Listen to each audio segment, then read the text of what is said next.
Bien, nous allons entamer cette séance par l'exponentielle, enfin les limites de l'exponentielle. Bon, il n'y a pratiquement rien à dire, sauf que l'exponentielle est la fonction la plus forte et qu'on peut revenir au log en posant u égale exponentielle v. Qu'est-ce que ça donne? Ça donne v égale log de u.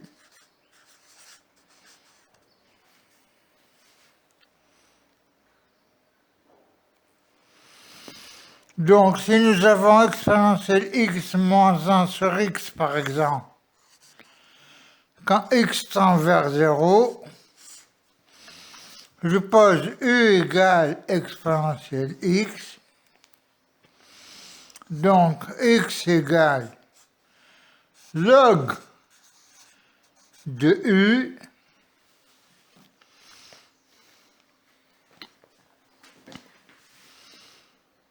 exponentielle 0, c'est 1. Donc, u tend vers 1. Et nous aurons u moins 1 sur log de u qui est égal à 1.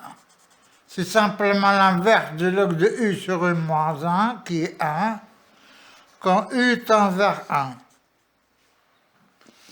Donc exponentielle x moins 1 sur x, sa limite c'est 1 quand x tend vers 0, attention.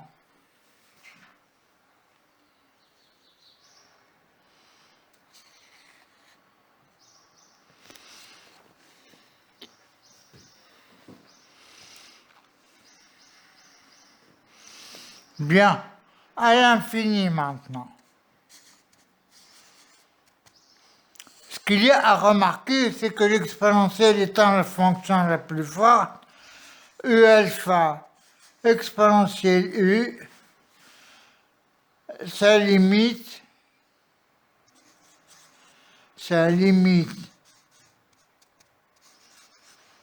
en plus ou moins l'infini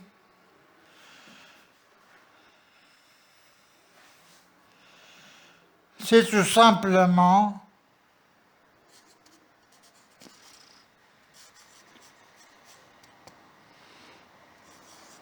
la limite de exponentielle u.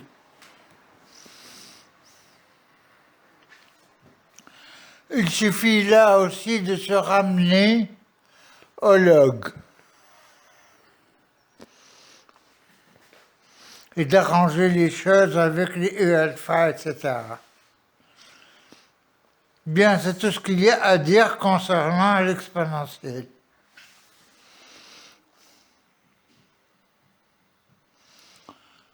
Bien, la dérivée de l'exponentielle x, c'est exponentielle x, ça on l'a vu déjà. Exponentielle u de x, sa dérivée, c'est u' de x, exponentielle u de x,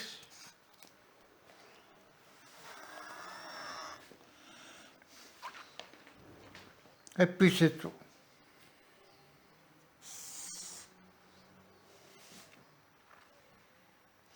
Bon, pour faire la primitive, il faut avoir u' de u de x pour faire l'exponentielle. Hein.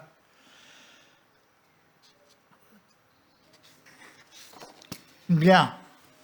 Maintenant, nous allons aborder les études de fonctions. Études de fonctions.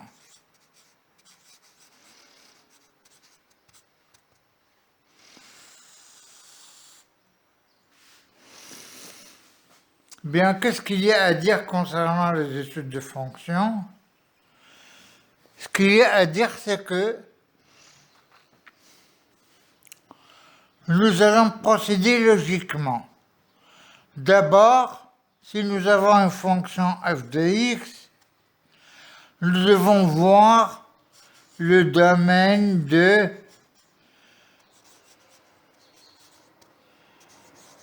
définition. C'est le point de départ. D'où est-ce qu'on commence? D'où est-ce qu'on va? On va à partir de x. Ensuite, on monte sur le f de x et on voit f de x si elle est continue ou pas sur ce domaine.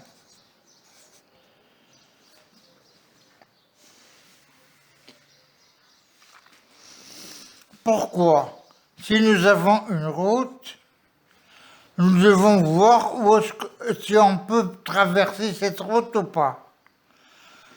Alors ensuite, il y a ce qu'on appelle les limites de borne. Où est-ce qu'elle nous mène cette route? Où nous mène cette route?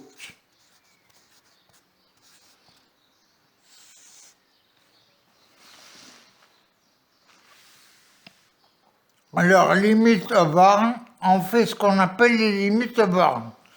Limite, on fait les limites aux bornes.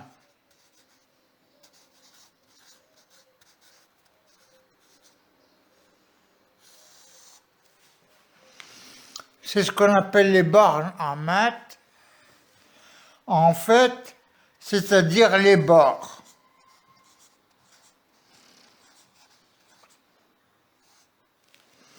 Les bords de l'intervalle de définition. Les bords de l'intervalle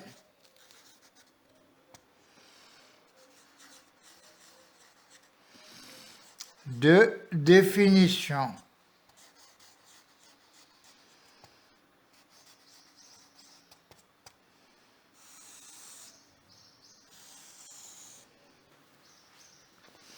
C'est ce qu'on appelle les limites à bornes. Alors une fois qu'on a fait ça, on sait où nous mène cette route. Maintenant on fait la dérivée pour voir est-ce que les croissants sont décroissants. Est-ce que la pente est négative ou positive?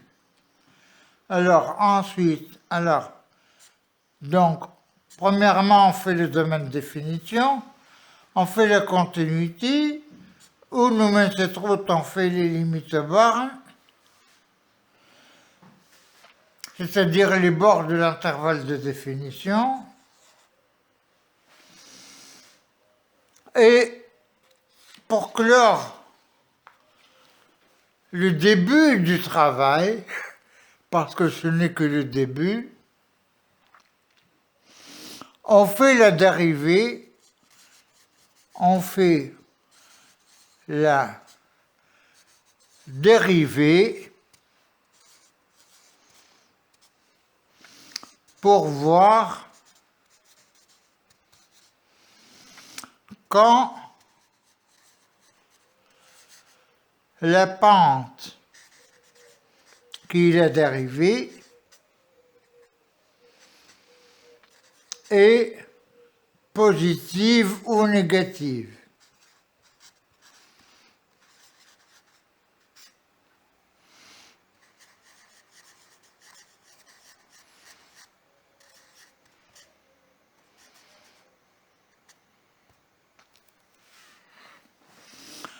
C'est-à-dire quand la fonction est croissante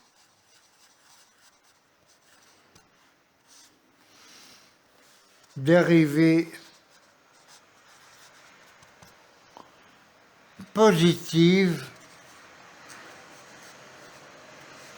ou décroissante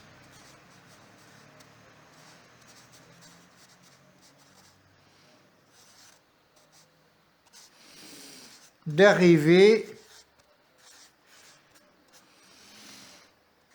négative.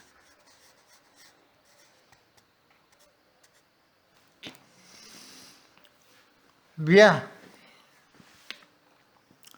Donc, qu'est-ce qu'on fait? Donc, on doit étudier le signe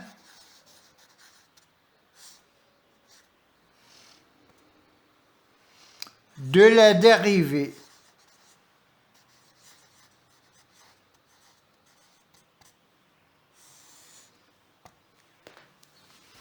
Pour voir quand c'est positif et quand c'est négatif. C'est clair? Bien. Alors, pour étudier le signe de la dérivée, il faut le mettre sous forme de produit. C'est pour ça qu'en trigo, par exemple, si nous avons cos P plus cos Q, il faut le mettre sous forme de produit, parce que là, on sait quand ça va être positif et quand ça va être négatif.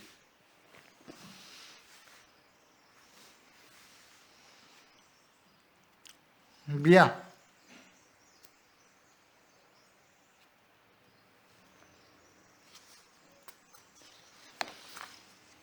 Ensuite,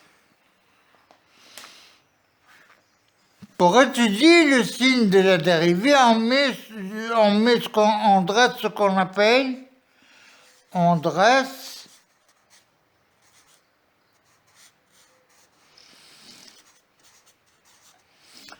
ce qu'on appelle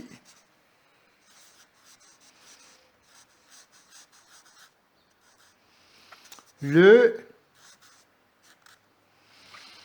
tableau de variation.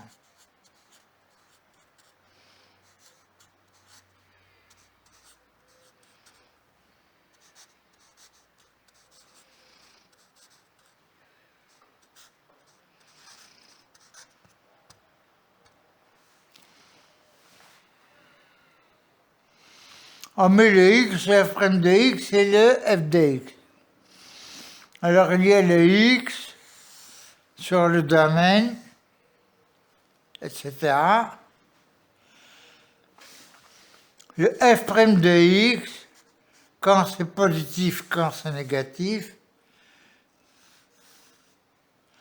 Et le f de x, croissant ou décroissant, avec les limites à borne avec.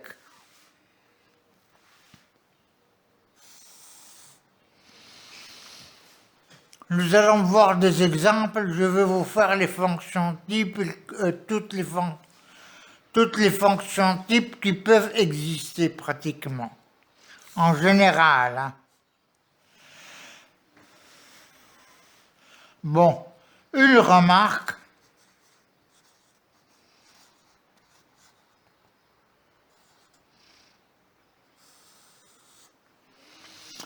Si f' de x ne permet pas de trouver le signe ici, on n'arrive pas à étudier, on ne peut pas trouver le signe de la dérivée directement,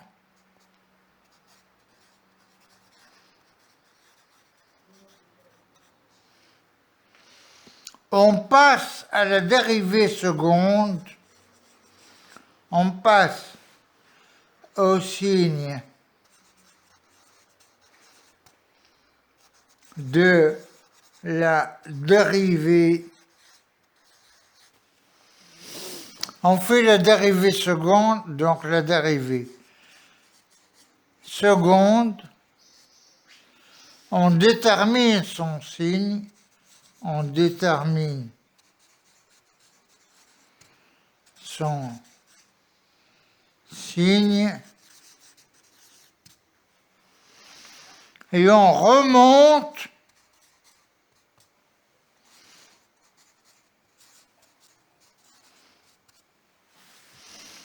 à la dérivée. À la dérivée pour déterminer son signe. Je vais vous montrer comment on fait.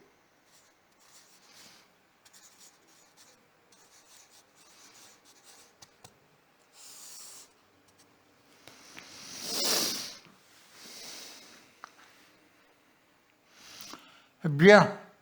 Maintenant, concernant les limites bornes, si f de x tend vers a, une constante, quand x tend vers l'infini par exemple,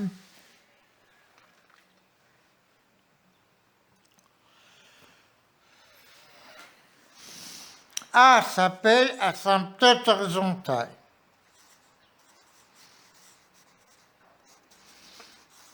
Asymptote horizontale.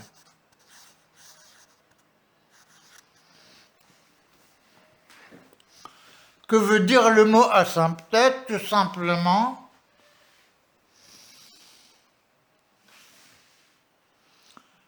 simplement, s'approche sans toucher. Donc, qu'est-ce que nous avons? Nous avons une chose comme ça. Voilà le A. Et il s'approche comme ça. Ou bien comme ça. Ça dépend alors positif ou négatif. Ou bien par là, ou bien par là.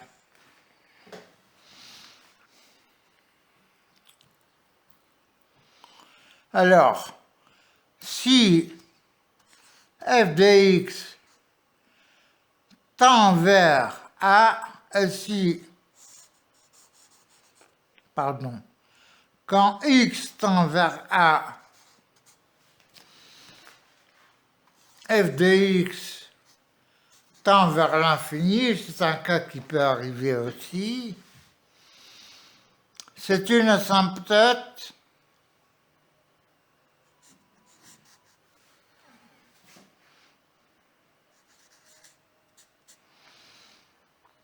c'est une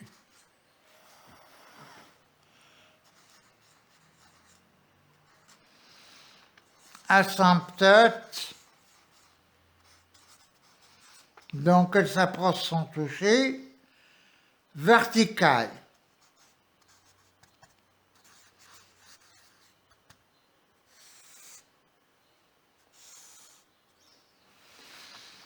Qu'est-ce que ça veut dire? Voilà le 1, asymptote verticale,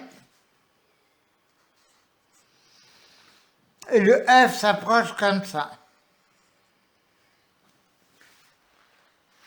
Si c'est plus infini, il s'approche par en bas si c'est négatif.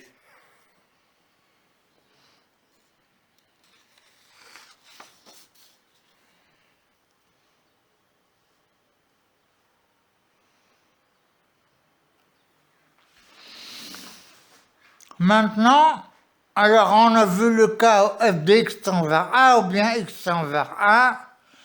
Maintenant, x tend vers l'infini et f de x tend vers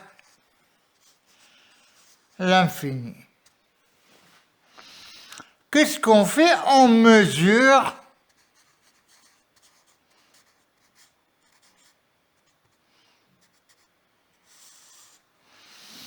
par rapport à la droite par rapport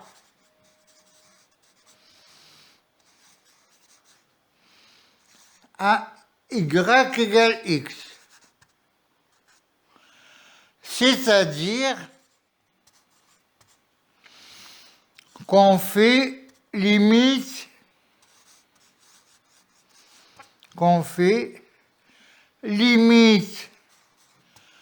x tend vers l'infini de f de x sur x. Et on voit ce que ça donne. Ça va donner un A, un nombre à l'infini, ça dépend. Alors si le nombre égale 0,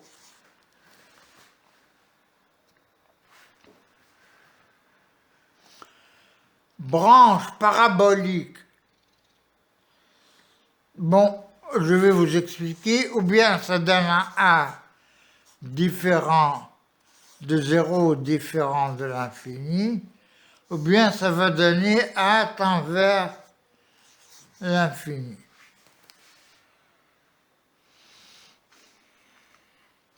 Ce sont les trois cas qui peuvent se présenter. Si 1 égale 0. Bon, il y en a qui disent branche asymptotique. Ça n'a pas de sens parce qu'elle ne s'approche pas de quelque chose. Alors branche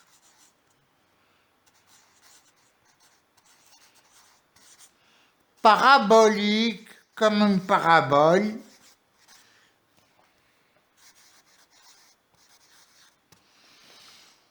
D'axe OX. C'est-à-dire, voilà la droite, y égale x, et la fonction marche comme ça.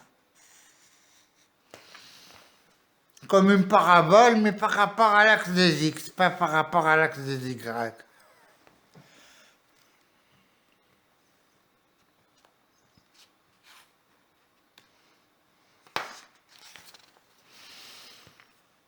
Maintenant, nous allons faire le cas A égale l'infini avant de faire le cas différent de 0 différent de l'infini. C'est une branche parabolique comme le x2 d'axe OY. C'est-à-dire, voilà la droite y égale x, et ça va donner une branche comme ça, comme une parabole.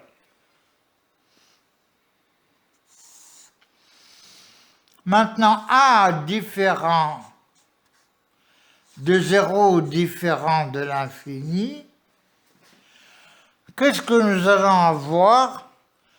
Nous allons avoir un certain nombre A différent de 0, différent de l'infini. On fait f de x moins ax.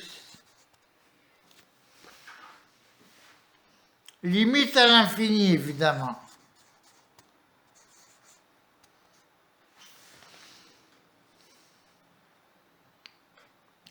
Donc, f de x moins ax, cela va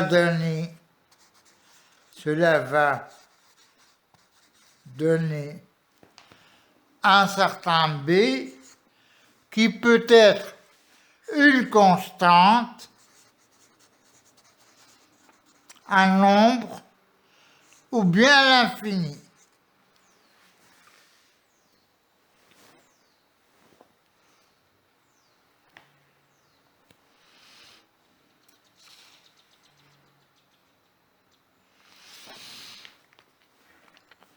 Si c'est une constante, si b est une constante, faut y aller doucement. Si b est une constante, y égale ax plus b est une asymptote oblique.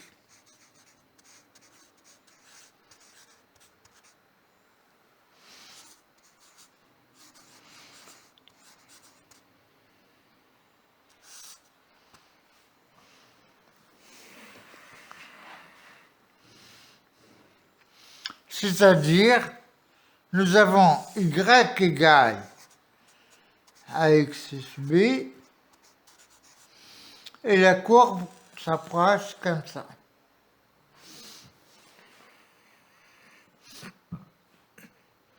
Ou bien dans l'autre sens, évidemment.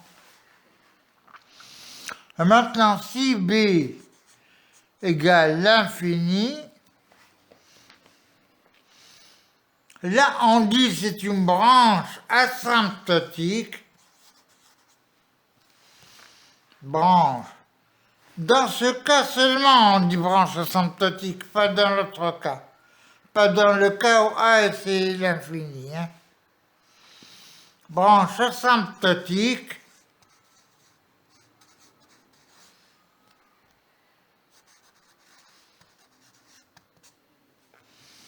De direction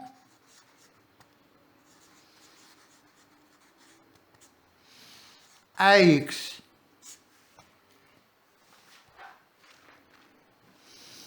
C'est comme une branche parabolique, mais inclinée dans le sens de AX. Et voilà, nous avons pratiquement terminé les études de fonctions.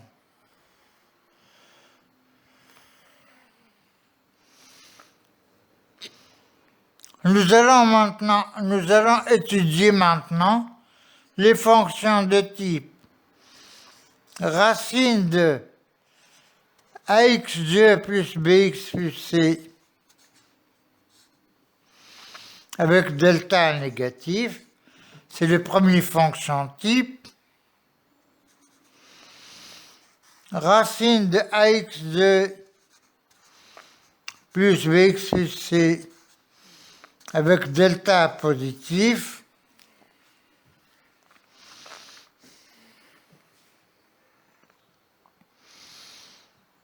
Ensuite, nous allons étudier les fonctions. Qu'est-ce qu'il y a comme autre fonction type?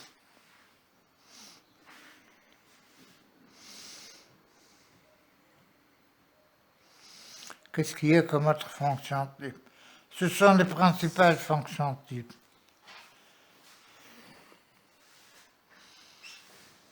Il faudra que je me rappelle les fonctions type un peu. Ça ne fait rien. Nous allons étudier les fonctions de type exponentiel, un polynôme fois une exponentielle, et avec le log, une fonction type avec le log. Alors, fonction type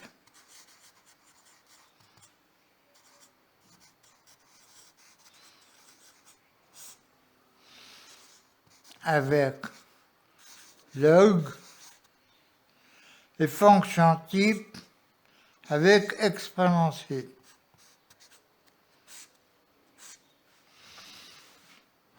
C'est terminé, ça fait trop pour vous pour cette séance. Je vous dis au revoir et merci. J'espère qu'on se verra dans une prochaine occasion, très prochainement.